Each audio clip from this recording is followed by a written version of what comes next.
Hello, all you textual deviants, and welcome to another episode of Texting. I'm Mark Will in Taipei. Et je suis Tomek à Saint-Pétersbourg. Oh, nice. Yo. You busted out with the French. And why is that? Well, because we will focus today on the introduction to Michel de Montaigne's essays.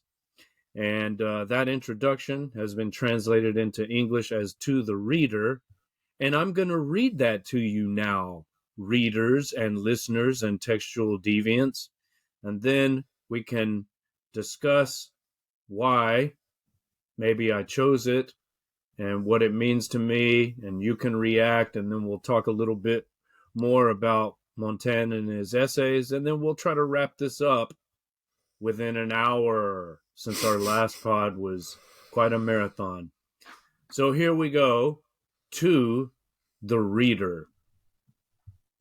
This here is an honest book, reader. It warns you straight away that I only meant for it to be private, for my family, and never once considered your interest or my reputation. I do not have the strength for such a design.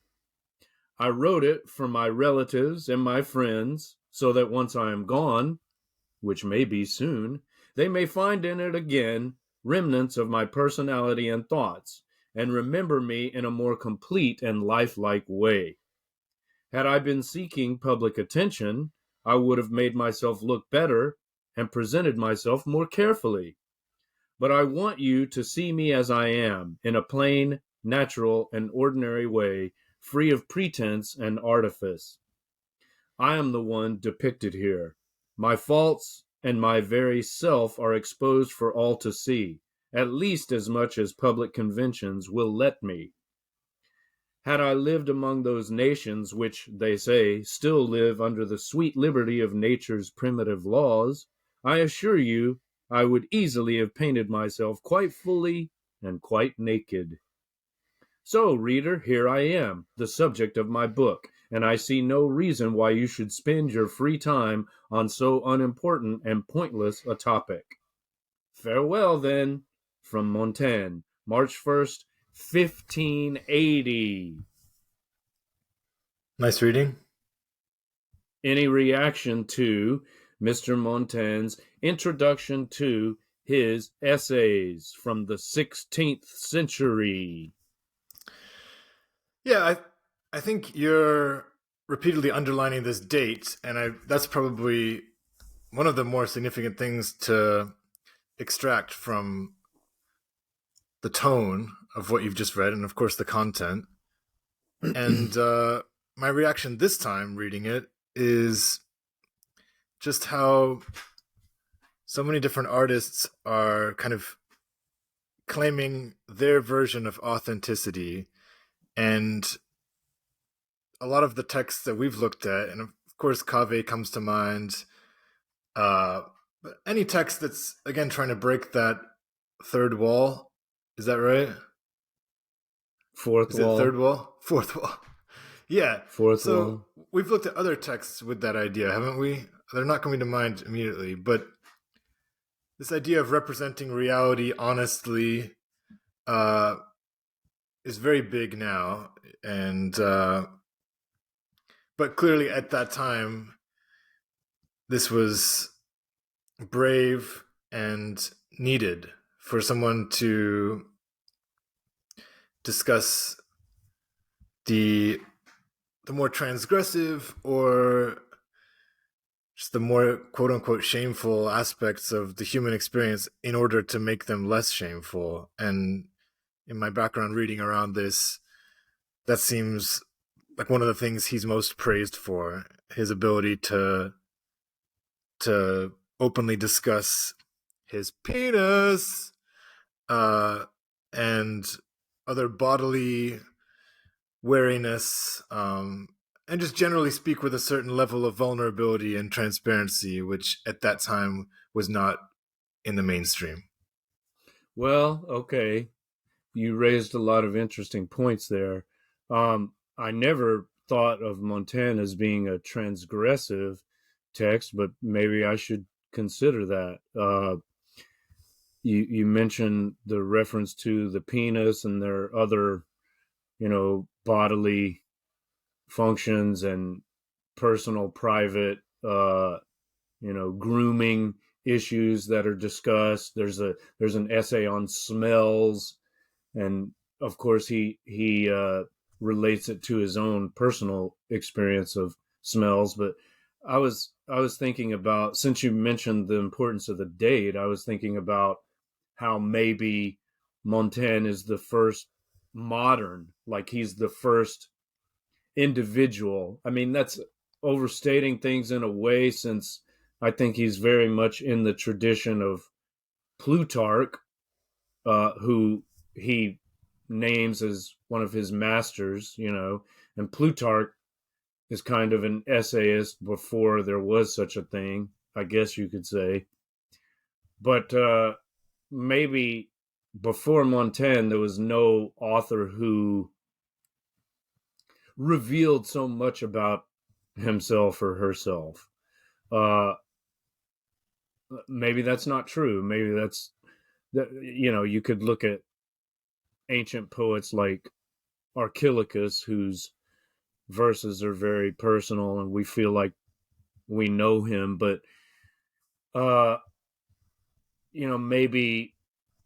maybe you can reveal more about yourself in prose than you can in poetry. I don't know. That's something to consider. On the other hand, maybe, as Nietzsche says, talking about oneself a great deal is a way of concealing oneself.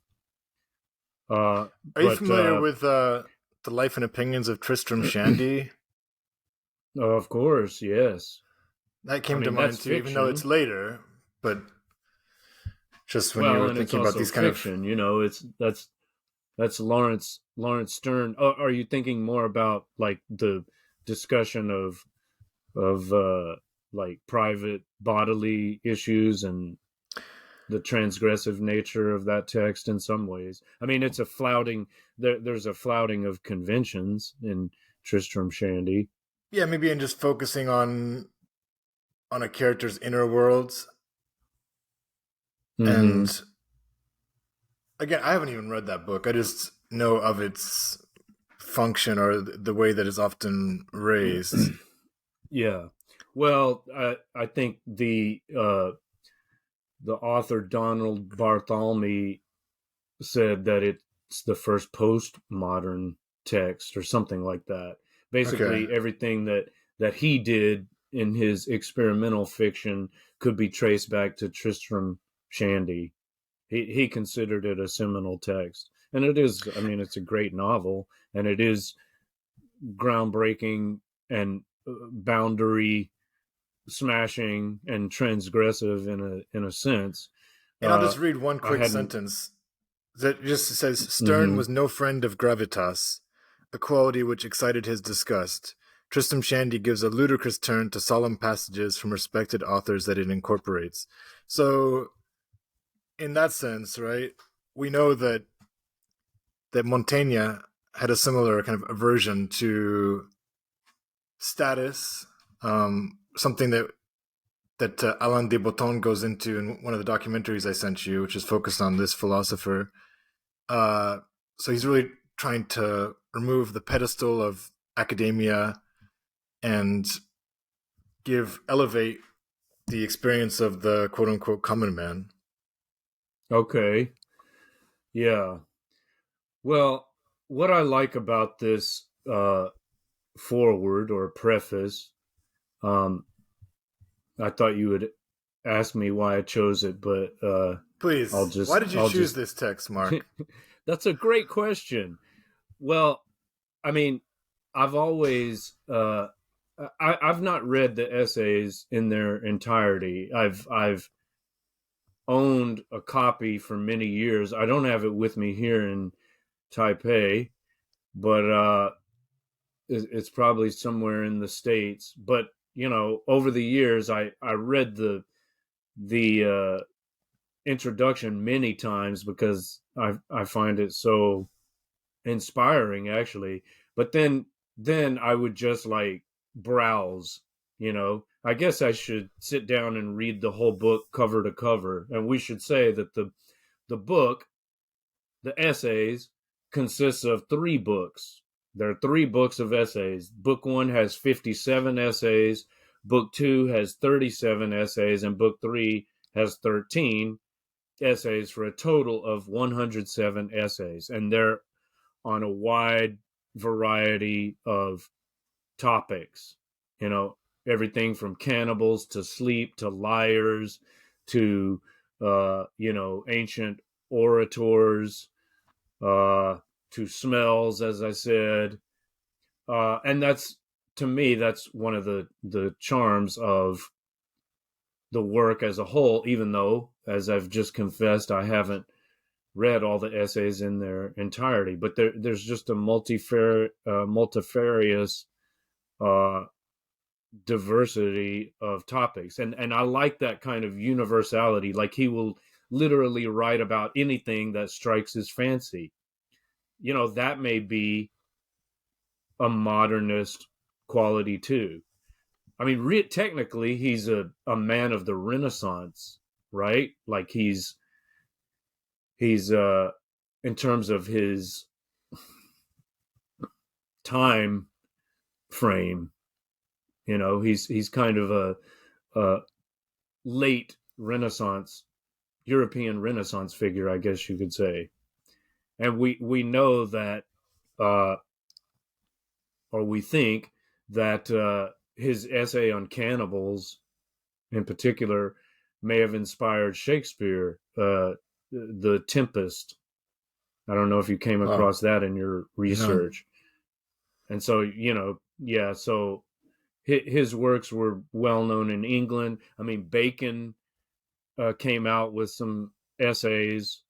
I should point out that the translation I read is online, hyperessays.net. I've read other translations before. I think this is a pretty good one, pretty accurate. The whole text is online. It's at hyperessays.net. There's English, French. There's a 17th century English version and some more recent versions. So it's quite a good resource just to add to that, hyperessays.net. Yeah, it's excellent resource. But just to add, they didn't retranslate a lot of the essays. Like, the essay that I looked at most closely, which I think I told you about, was about on the pure, or the lack of pure. I'm struggling to find the exact title right now. And was that the Cotton version? Translated by Cotton, Charles Cotton, I think. It's a 17th century translation. Right. So it might be interesting to to read that in a modern translation. But anyway. Yes. Yeah, it seems like hyperessays.net is trying to make its way through, the work, and it's translating as it goes.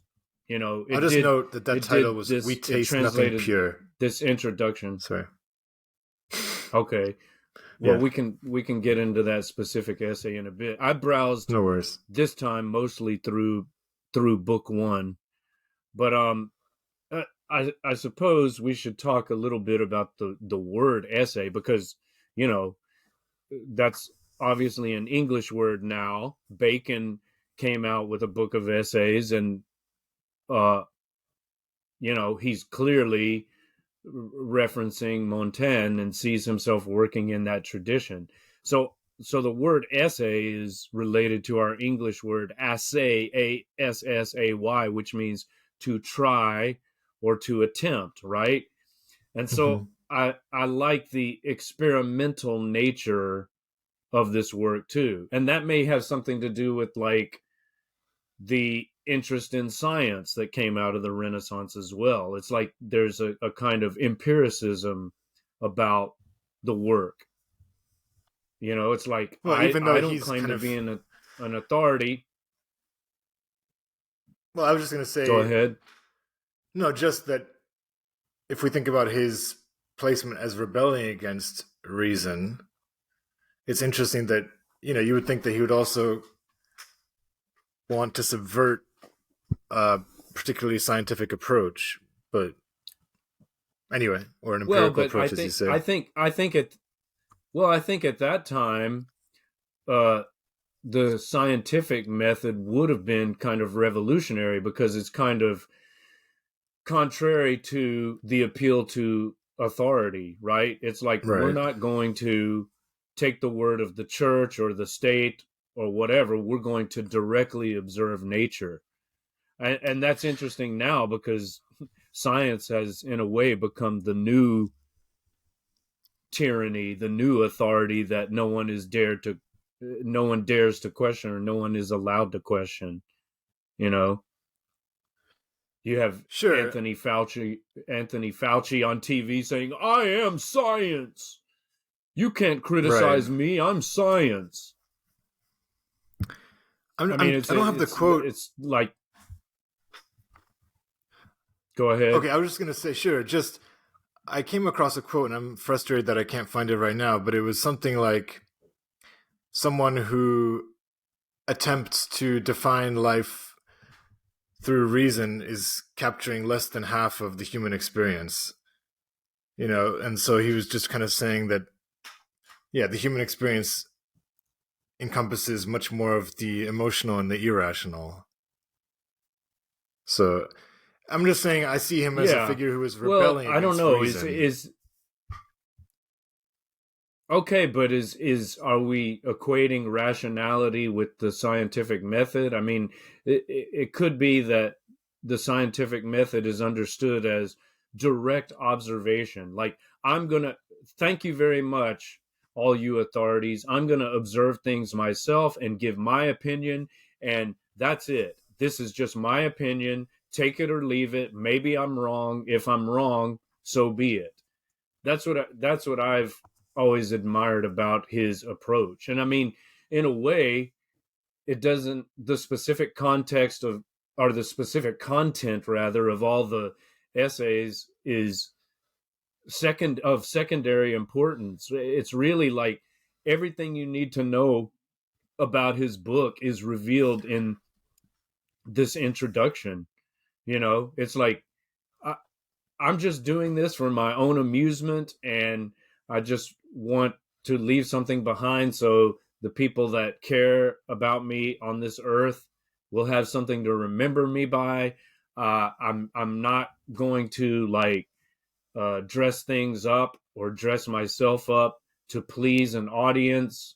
Uh, I can't imagine why anyone would want to read this, uh, but Do you here think it that's is all anyway. genuine? World, maybe not. There's I'm just asking. I'm not maybe there's accusing.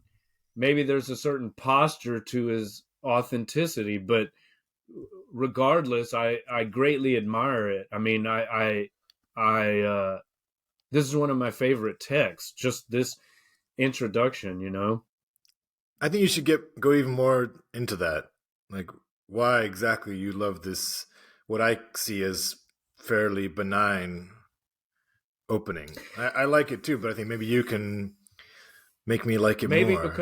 Maybe because when I discovered it, it was early in my uh literary studies.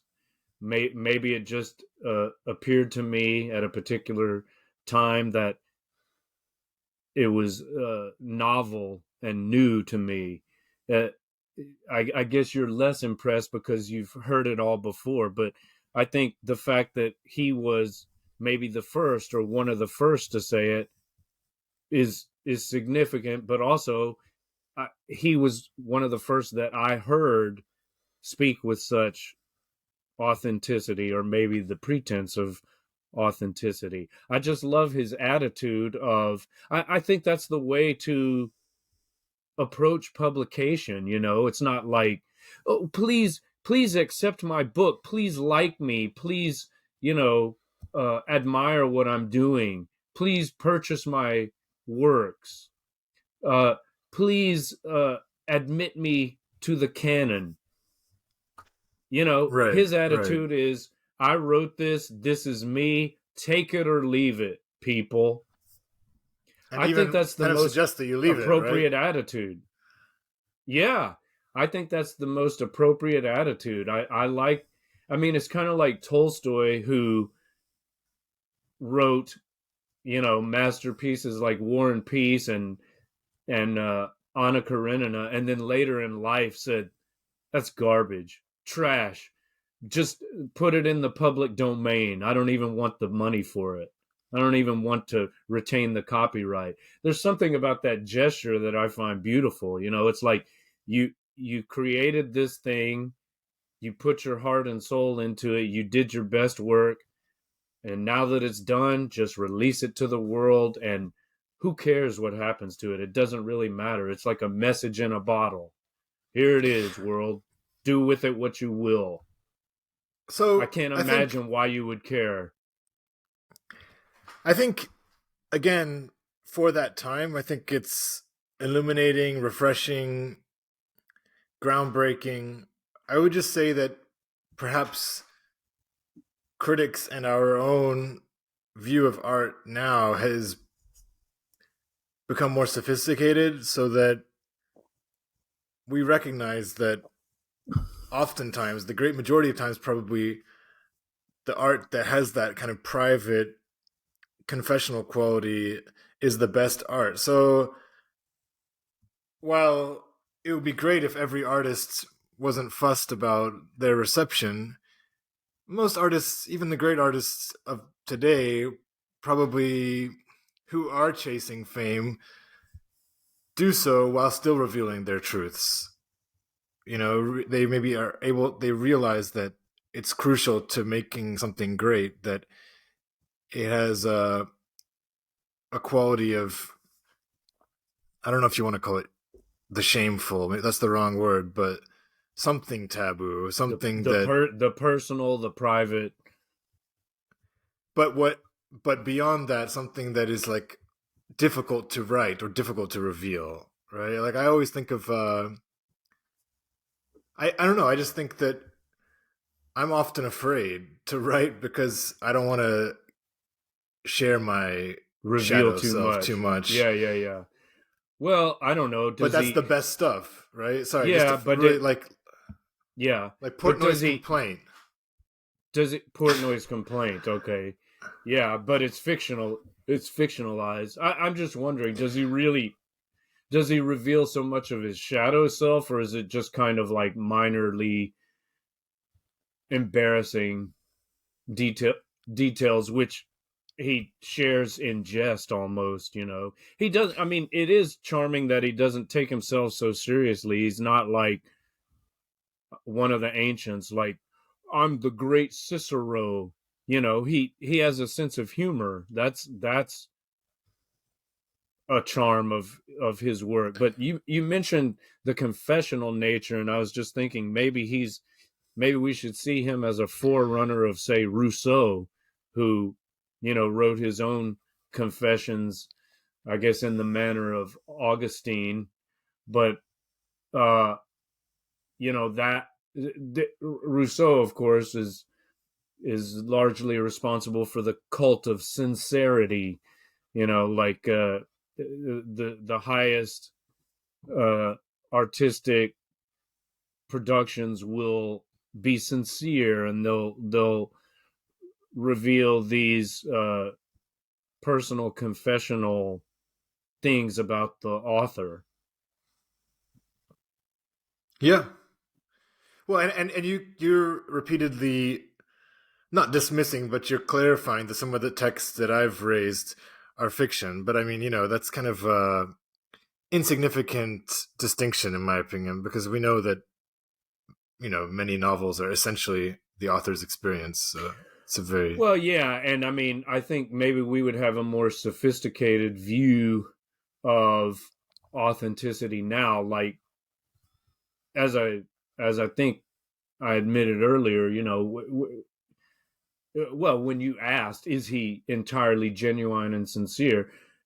Yeah, maybe not. His sincerity itself could be a kind of pose, and I think that's fine, right? Like, talking, as Nietzsche said, in that quote I alluded to before, like talking about oneself a great deal can be a way of concealing oneself. Uh, you know, uh, authenticity itself can be a mask, but Yeah, we talked about this a it's lot a in the Bowie episode. yes. I'm thinking about that too. It's like, is it rebellion or the pose of rebellion? And again, um, I don't personally like to get too caught up in that. It's like, ultimately, does it matter? Maybe if your standard is sincerity and genuine uh emotion and authenticity. I mean, I know how important Salinger is to you and Catcher in the Rye, and one of the things you like about Holden is his personal connection to the reader. Yeah, and even in when we talked about Dharma bums, this was also another issue of I was how the thinking of stream that of too. consciousness.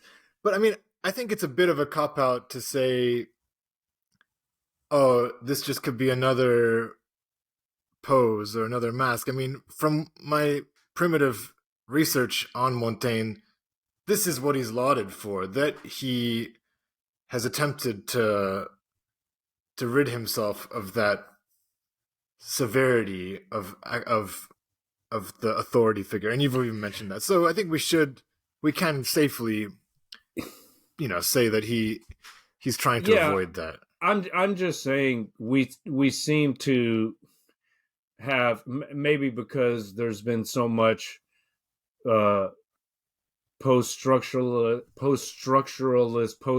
postmodernist, deconstructionist criticism that we've been exposed to, that we're just suspicious of everything. Like we completely dismiss sincerity and authenticity. That's all just bullshit.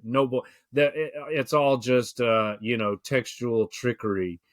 Mm. We kind of have that suspicion, right? And uh, I don't know. I don't want to. That's not going to interfere with my enjoyment of Montaigne. Like, I don't really care. I'm not emotionally invested in that issue. Is he really? Is that the real? What's the real Montaigne? Is that the real Montaigne? Or, I mean, yeah, just accept it and just enjoy. I have another question for But you. yeah, Okay, just another angle that I think is interesting, just from this preface, uh, is this fact of him being the subject of the book and how he wants yes, to really emphasize that. What do you think about that, and does that appeal to you? I love it. Yeah, that's great. You know, um, who did that before? He mentions Caesar from time to time, and I'm thinking about, like, Caesar's wars. You know, he's talking about his own wars, but he talks about himself in the third person for the most part. Caesar does, you know. I didn't know Caesar was a writer. Oh yeah. So like, he is observing himself almost as a character at a distance. We're talking about Julius Caesar? Whereas, yeah, of course, yeah, Are there multiple DeBello, Caesars though? well, yes, but when I say Caesar, I'm talking about Okay. Julius, right? DeBello Gallico, right? On the Gallic War. Um, he's talking about his campaigns in France and England, and so he discusses all the military exploits, but um, he refers to himself in the third person. Caesar did this or that. So that Mm. that's different. Montaigne is using the first person singular, which Mm. I think is powerful. And maybe there's been a reaction to that. People, like, maybe it comes and goes. There it goes in cycles. Like we crave a kind of authenticity and confessional style, but then we get too much of that. People reveal too much, and then we want more distance, and then we Like miss Michael Jackson's the childhood. yeah, something like that. And then we miss the personal connection, so we that comes back into fashion. I think that's very true. I think that's like exactly how it is. That pendulum is constant. Well, the other thing I was thinking as I was rereading this introduction is that the essay may be the prototype of the podcast, or Okay. you could say the podcast is the 21st century's version of the essay. I mean, we still have written essays, but uh, let's play with that idea. Why would that be the case? Because in a podcast, you take a topic, on something, on Montaigne's introduction to his essays, right? And then you just go with it. You go wherever it leads. And that seems to be Montaigne's method too. As you react to that, I'll look up a quote that I'm marked uh, on my Okay. Well, phone. I appreciate that connection, and this wouldn't be to disparage it, but two distinctions that come to mind. One is essays, while they are defined as an attempt, which kind of gives it that draft quality, but still we can heavily edit an essay. That's one thing. And then the Mm-hmm. second difference is, while we know that Montaigne definitely valued uh, an exchange of ideas, one of his quotes is, "It is good to rub and polish our brain against that of others." And I really like that. So I Rub think and it's incredibly polish fruitful. suggests rub and polish suggests refinement. Editing suggests refinement. Whereas, if we take the beat philosophy of first thought, best thought, it's almost like anti-editing. Right. And I was just going More to in say the that the more in essay the is also spirit quite of a solo, right? real-time podcast. Well, yes, true. I mean, a podcast could be too, but Yeah. I'm thinking of quotes like this. This is from book one. I can't remember which essay. I can examine and talk about anything. Any subject gets me going, energizing and extending my conversations. It's like, give me a topic, I'll bullshit about it. I can do that with the best of them. Yeah, and it's interesting how the podcast, it's almost like it's hard maybe in our, I don't know, our current social structure, the way that we tend to have relationships. It's hard to really set aside a time. Okay, we're going to have a time and we're going to discuss this. That doesn't really happen that much organically, right? So it's like we've had to impose this format so that we can get that satisfaction of having an extended conversation on a single topic. It's Mm-hmm. like, Well, yeah. but So at the same time, like Montaigne, even though this is a private discussion between the two of us, we are publicizing it. We're sharing it with an audience, so that right. how does that affect it? We are I'm thinking of like the Byron quote from Don Juan. He says, "I rattle on exactly as I talk with anyone in a ride or walk." You know, but does he really? You know, I hope I quoted that correctly.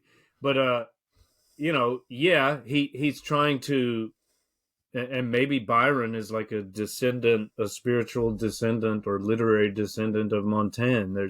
He's trying to be casual, conversational, authentic, but the restraint or restrictions of verse impose a certain kind of formality on the final production. And we, even though this is a relatively informal conversation, we're filming it, we're recording it, we're going to edit it, although not not much. It's pretty, we send it out there to the world pretty much as is, right? It's pretty raw, unless there are obvious audio issues or some technical problem. It's pretty much like we're, in a way, we, like Montaigne, are appearing naked before the world. It's like we have the minimum standards of decency that are required. We're not fucking naked in front of the camera. uh I have my hat on. I've got a background here. Is that decency? You're more casual. Would it be less decent You're if more we casual didn't have than clothes me, on? maybe. I don't know. I mean, it's just kind of like we live in a certain society that doesn't accept that kind of informality or public display of private matters. So we have to make allowances, No pun certain intended. allowances for that. And I mean, I'm fine with that. I don't really want to appear naked on a podcast, but and Montaigne might be sad pretty, about that, Maybe he'd like to compare his penis to mine, but well, not even that. Like, obviously, there's the joke aspect, and he does talk about the flaccid member and the impotent member. But I was just thinking more. One of the interesting threads that he discusses is how the body is conclusive evidence for our fallibility, and so he's really interested in the physical aspect, the fragility, and it's evidence for him that we shouldn't strive to be perfect creatures, because our body is telling us, is like reminding us, the fragilities of our bodies are reminding us of how it's normal to be imperfect. I'm not saying that as beautifully or poetically as I'd like to, but I guess I'm just saying he frequently comments on other people's anxiety based on their bodies, right? Whether it's sexual dysfunction, or this person who farted a lot in a banquet, a cacophony of farts, and then killed themselves, or a woman who always was so kind of ashamed of the chewing process that she always ate behind a curtain. So he noticed all these anxieties that people in society have around the body, and I think that's something probably that, well, not that would be debatable, but many people to some extent have kind of freed themselves of that, maybe that shame. I mean, I know we still have huge issues about like about beauty ideals and so on, but at least there is everyone the thought should fart that, freely. Everyone should fart freely. Let's just say that's another question. There's an article I read recently, like, that asked about the ethics or the politeness of farting in front of your partner, and we personally, me and my wife, we still try to keep it in separate rooms. Like, we can hear.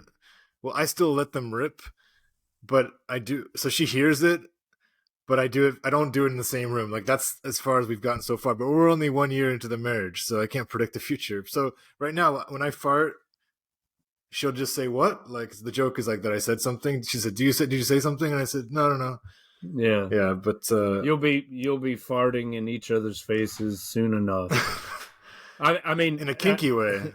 Yeah, well, I don't know. I don't want to get too much into your business, but that actually, the phrase "farted freely" reminds me of the Miller's Tale in Chaucer's Canterbury Tales, and that kind of well, let's see, that would have been before Montaigne, but already you had this kind of earthiness and this interest in bodily functions. And of course, what are the dates of Rabelais, who was also so much interested in the body, and what the Russian philosopher Bakhtin called the what did he call it?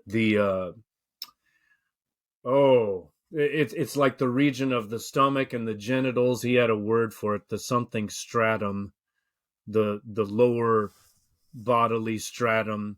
You know, he admired Rabelais because he celebrated the Is it the genitals. grotesque body? The grotesque Well, body. that's part of it. He associated it with the concept of the carnivalesque. You know, like Right. during Carnival, there's sexual abandon and people eat what they want to eat, and of course there's farting and belching involved. You know, but it's like that core of the body. It's the something lower bodily stratum. There's a technical term which was translated from Russian that I can't remember now, but it's basically the region of the body that includes the stomach and the genitals. And so he says Rabelais celebrates that.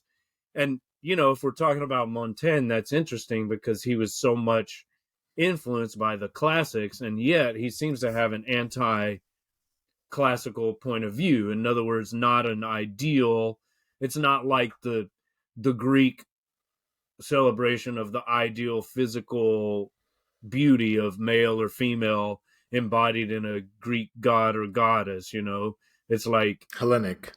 It's more like what's the term used by the psychologist that wrote about the Immortality Project, someone Becker. We talked about him in another episode, but it's like man is the god that shits, you know, like we are divine creatures, but you can't get around the fact that we also defecate, which is not that divine, right?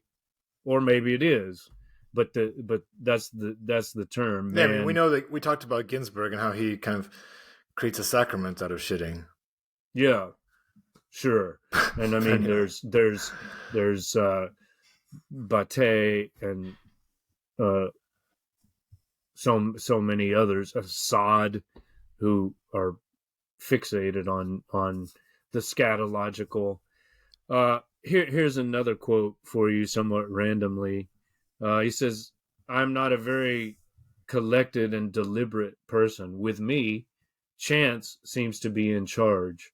The occasion, the company, the sound of my voice even get more out of me than pondering and racking my brains on my own does. That is why my conversation is better than my writing, if anything can be said to be better where there is not much of value."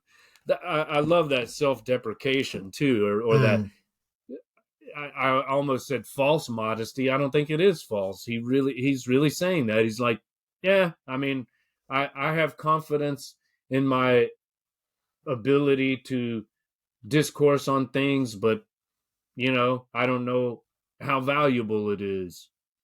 So you'd be foolish to waste your time on it. But here it is anyway. It's the kind of modesty that's powerful in the sense that while he's massively skeptical about himself, you can be pretty confident that he would be equally so about others, right? So it's like it's not a modesty that's reverential.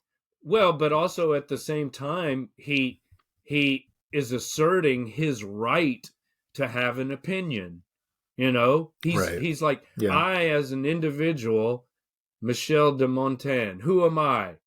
I don't know. Nobody. What do I know? That was his motto, as you probably learned in your research. What do I know? What do I know? As Socrates said, I know that I know nothing.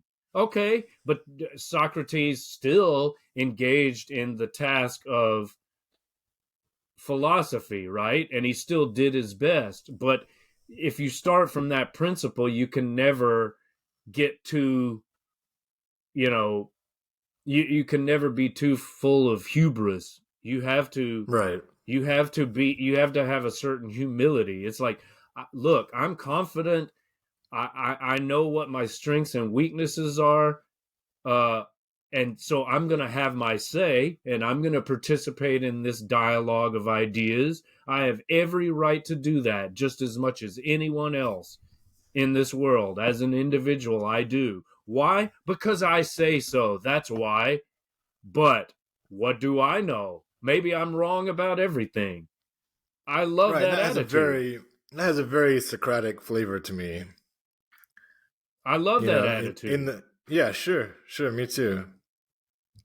The hubris puncturer, Yeah. And when you right? focus on like bodily issues, that's inevitable, right? Like, okay, we are divine in some ways, but we're the gods that shit. So how seriously can we take ourselves?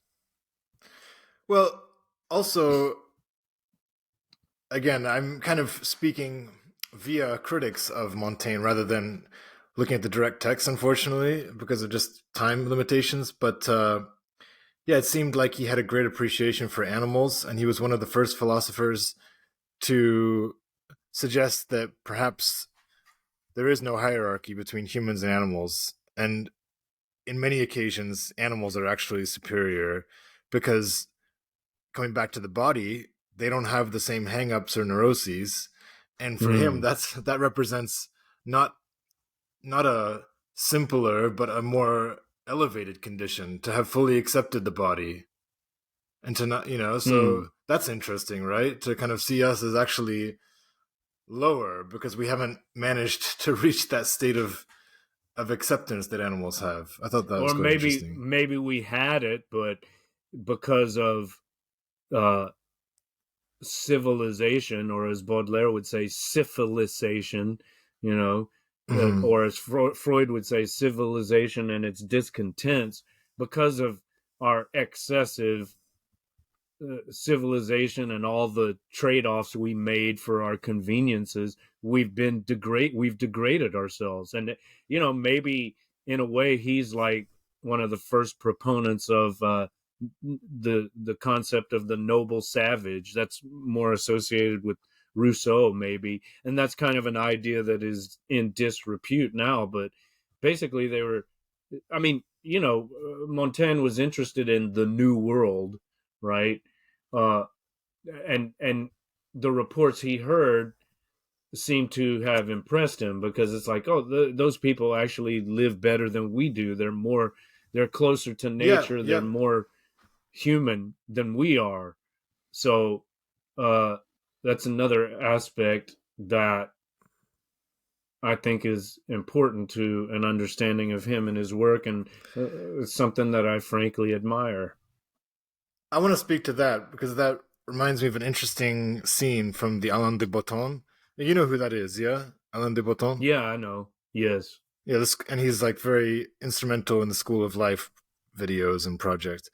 But anyway, Mm-hmm. so prior to School of Life, but you still has the same tenor to it. Uh, he makes a documentary. He's obviously very inspired by Montaigne. Every time I say that, I think I'm a bit off, but regardless.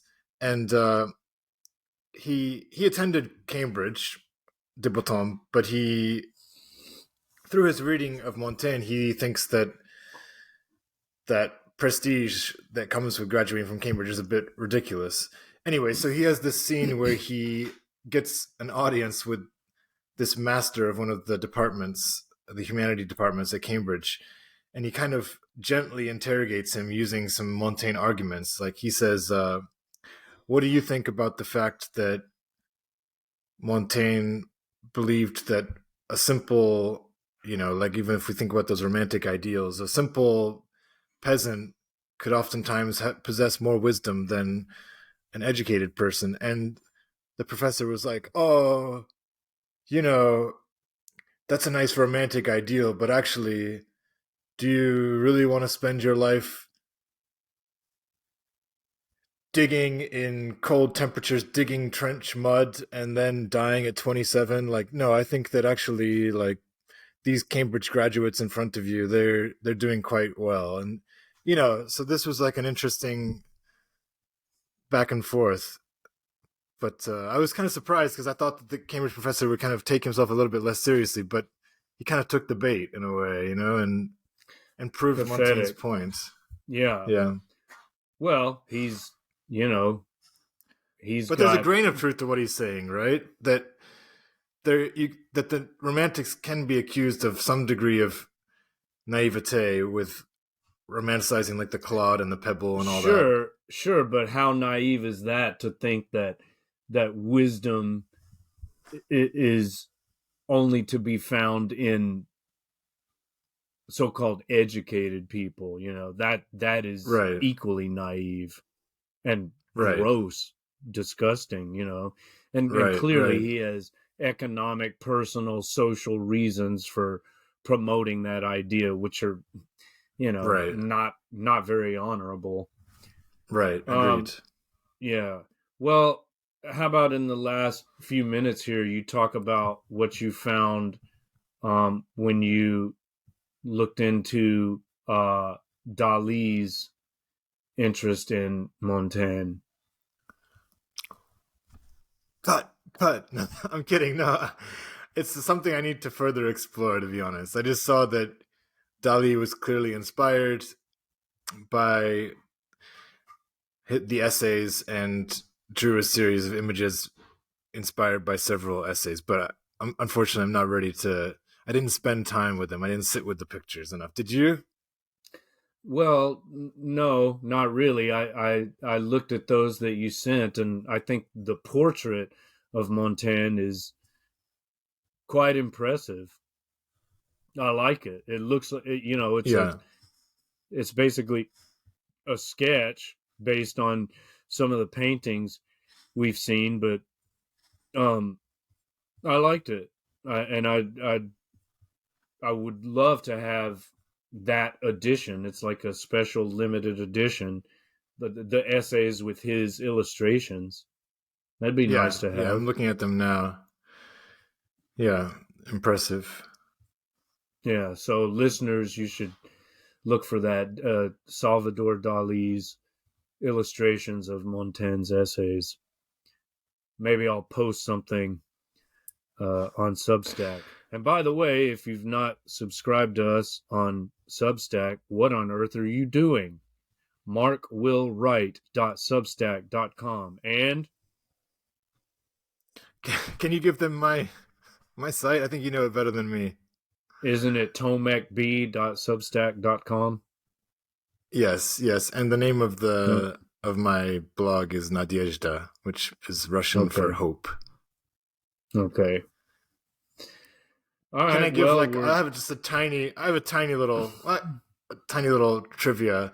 He enjoyed the sensation of falling asleep so much, apparently, that he used to specifically request that some bells would wake him up in the middle of the night so that he could re-enjoy once again enjoy the that sensation. I just thought that was kind of a funny fall tidbit. asleep again. He has an Yeah, essay sleep. on sleep. He has an essay on sleep, which I read or reread. That's sleep is one of my current obsessions. Sleep and dream, and different states of consciousness. So I'm always happy to Nice. read people's views on that. Since I've been doing yoga nidra every night, like my dreams have become way more vivid. It's pretty cool. I'm not Do you 100% sure if they're correlated, but it seems like they are. Yeah. Do you have a particular guided meditation that you Yeah, I use, or? posted it to our drive. It's Oh, it's okay. from my present therapist, and it's like a 23 minutes or so, and it goes through Oh, various okay. stages, including a body scan. But it's kind of Yeah. weird because I'm doing it religiously because it's like what he prescribed for me, Yeah. and it's like I'm scared to stop because I have felt an improvement, but at the same time it feels a little bit like a chore, Right. and I'm And it, often doing it right before bed, which is kind of like traditionally the time where I'd be more like a little bit intimate with Liliana. So it's mm-hmm. like I have to find a way to like place it into the nighttime routine. But yeah, it's really good for helping me get to sleep. Like it's pretty much a guarantee that afterwards I'll sleep within 10 minutes. Oh, So it's it's pretty awesome. it's hit or miss for me. I mean, I've not used the one you put in the drive. Maybe I should try that. But there You are should. some on YouTube that I've used, and it usually works, but not always. Sometimes Yeah, I the agree. It monkey was very hit mind. and miss for me too. Sometimes the monkey But once you mind is found one that too you trust in a way, overactive. it's like, Right. yeah, for sure. Shall I Yeah. preview the next week episode? Yes, please do. What's next? Which I just decided about 13 minutes before we kicked off. So we're going to be discussing a Yakutian film. Do you know what that means? I don't. Okay, so Yakutia is a region of Russia. Capital is Yakutsk. It's like one of the coldest regions of Siberia.